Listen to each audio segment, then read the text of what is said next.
Welcome to Burlap Teachers. Enjoy the video. You start by placing the bed net on a clean, flat surface and smoothing it so there are no twists.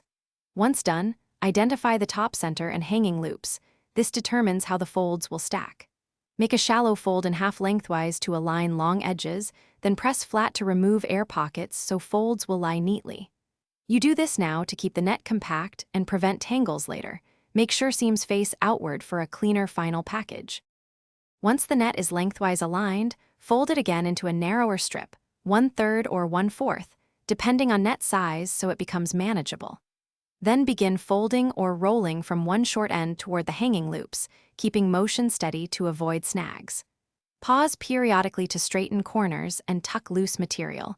This preserves mesh integrity and reduces bulk. You fold so the loops stay near one end, which makes rehanging quick and prevents the net from opening when you transport it. Finish by securing the narrow bundle. Tie the hanging loops or wrap a soft strap around the middle so the net won't unfurl. Place the secured net into a breathable storage bag and keep it out of direct sunlight to protect the fabric.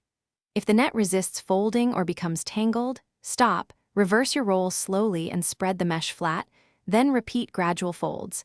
This reduces stress on seams and prevents holes. You'll be ready to hang it cleanly next time. Thanks for watching. Consider subscribing if this video helped you.